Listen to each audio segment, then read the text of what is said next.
आपकी और अपने YouTube चैनल सोनू स्टडी पर आपका स्वागत है। मैं सोनू आप सभी के समक्ष आज एक इंडियन कॉन्स्टिट्यूशन का टॉपिक लेकर आया हूं, जिसमें हम आज भारतीय संविधान की मांग, भारतीय संविधान का परिचय और भारतीय संविधान की गठन के बारे में एक शॉर्ट में चर्चा करेंगे। और यदि आपको वीडियो पसंद आए तो लाइक, शेयर और कमेंट ज़रूर करें, जिससे कि हमें पता चल सके कि मैं आप लोगों के लिए अच्छे प्रयास कर पा रहा हूँ या नहीं। तो बिना किसी टाइम को गवाते हुए हम अपने टॉपिक पर आते हैं, जो कि हमारा आज का टॉपिक है भारतीय संविधान से संबंधित कुछ महत्वपूर्ण घटनाएं, इसका परिचय, इसकी मांग और भारतीय संविधान का गठन। तो जब हम भारतीय संविधान की बात करते हैं और इसकी सर्वप्रथम ये बात करते हैं कि भारतीय संविधान की मांग कब से प्रारंभ होती है, तो इसकी मांग से पहले चर्चा हम इस बात की करते हैं कि संविधान का कॉन्सेप्ट आया तो आया कहाँ से। तो जब हम बहुत गहराई से जाते हैं तो कहते हैं कि 1215 में जो ब्रिटेन का मैग्ना कार्टा था, उससे मतलब संविधान का कॉन्सेप्ट आता है। लेकिन जब हम मोटे तौर पे बात करते हैं तो संविधान का कॉन्सेप्ट 17वीं 18वीं शताब्दी में जो महान क्रांतियाँ हुई हैं, रूसी क्रांति, फ्रांसीसी क्रांति, जर्मनी क्रांति, इन क्रांतियों ने इस विचार को जन्म दिया था कि शासन को सुचारू रूप से चलाने के लिए, शासन के संचालन के लिए एक नागरिकों सभी नागरिकों की एक ऐसी प्रतिनिधि सभा हो जिसके द्वारा संविधान का निर्माण किया जाए। मतलब नागरिकों की प्रतिनिधि सभा द्वारा संविधान का निर्माण किया जाए। तो इस विचार यहाँ हमें ये स्पष्ट तो नहीं होता है कि भारतीय संविधान की मांग यहाँ तो कहीं नहीं दिख रही है, बट कॉन्सेप्ट यहीं से आता है। यदि हम बेसिक लेवल पर देखें तो कॉन्स्टिट्यूशन का जो अवधारणा है वो इन्हीं महान क्रांतियों से जन्म लेती है। तो जब हम भारतीय संविधान की मांग की बात करते हैं तो सर्वप्रथम 1922 में महात्मा गांधी ने तात्विक रूप से संविधान की मांग रखी थी। इसके बाद 1925 में एक सर्वदलीय सम्मेलन हुआ था दिल्ली में, महात्मा गांधी जी की अध्यक्षता में। उस सर्वदलीय सम्मेलन में महात्मा गांधी जी ने एक बार पुनः संविधान की पर विचार विमर्श हुआ था। इस सम्मेलन में, सर्वदलीय सम्मेलन में संविधान के संबंध में कुछ डिस्कशन हुआ था। इसके बाद 1928 में मोतीलाल नेहरू की अध्यक्षता में एक सर्वदलीय सम्मेलन हुआ था बम्बई में। तो यहाँ संविधान के सिद्धांतों के विषय में एक समिति का गठन किया गया था और इस समिति ने 10 अगस्त 1928 को अपनी रिपोर्ट प्रस्तुत की थी, जिसे हम नेहरू रिपोर्ट के नाम से भी जानते हैं।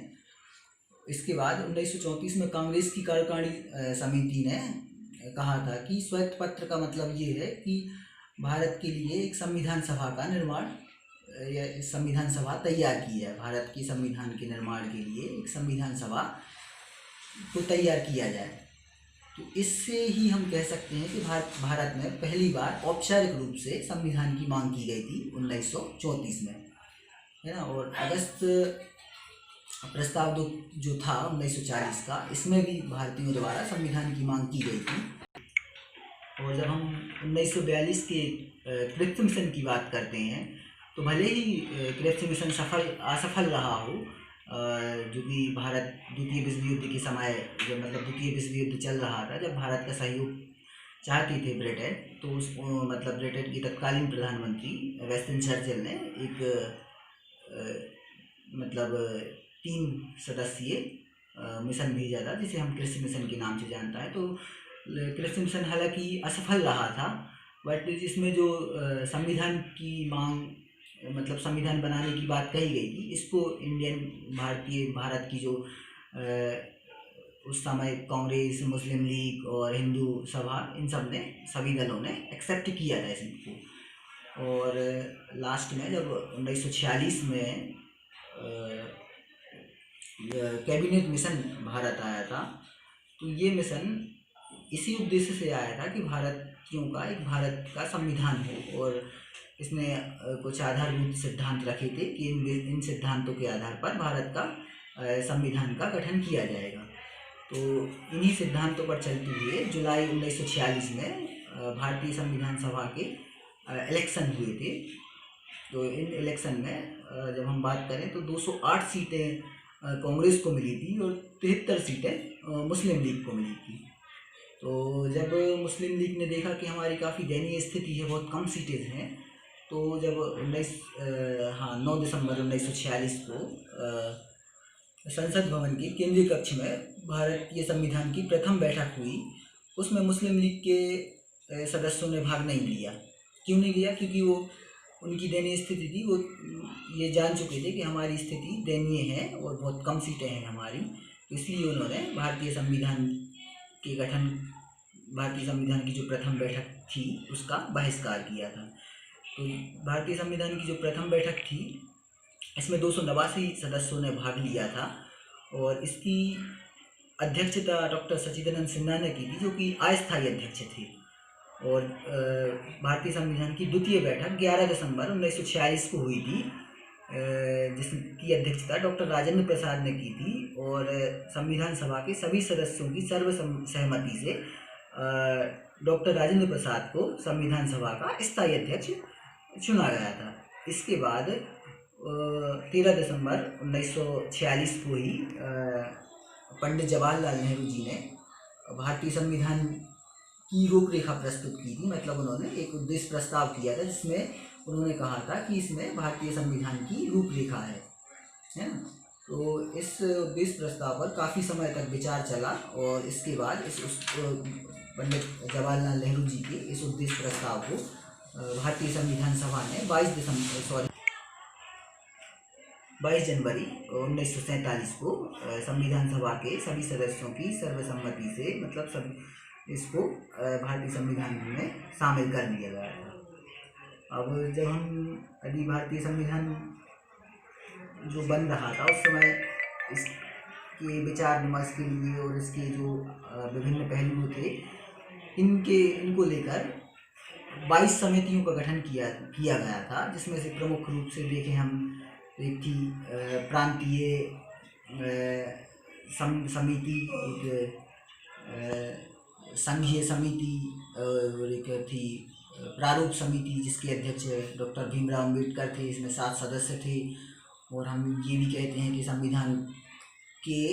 संविधान को अंतिम रूप देने के लिए प्रारूप समिति का गठन किया गया था, है ना। तो इस समिति का गठन 29 अगस्त 1947 को किया गया था, है ना।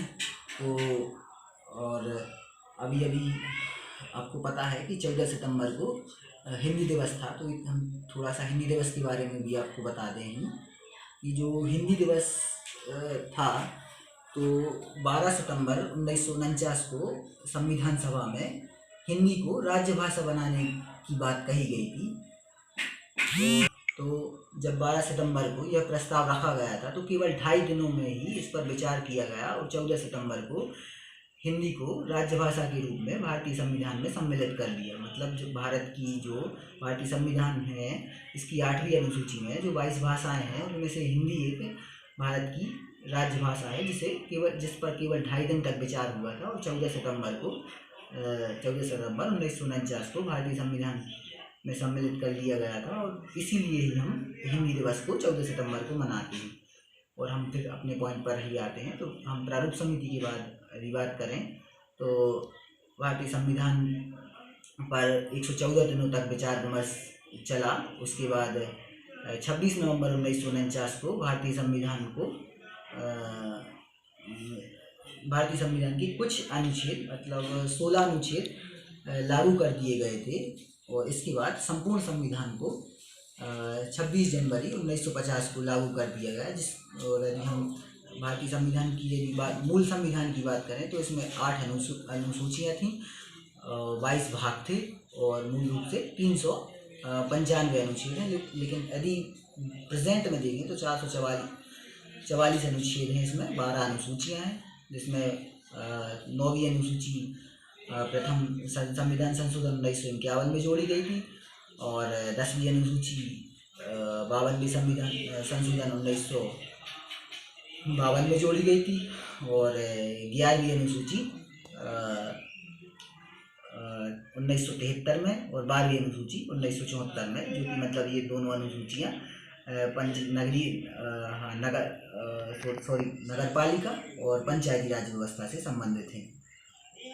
तो आपको कैसा लगा, जैसा भी लगा हो वीडियो, आप मतलब हमें कमेंट करके ज़रूर बताएं, और यदि हमारे ये प्रयास आपको अच्छे लग रहे हैं तो वीडियो को लाइक, शेयर और अपने दोस्तों तक ज़रूर पहुंचाएं, जिससे कि वो भी इस वीडियो के माध्यम से अपने कॉम्पिटिटिव एग्ज़ाम की प्रिपेयरिंग कर सकें। वैसे तो हम MPPSC प्रीलिम्स को के सिलेबस को ध्यान में रखते हुए ये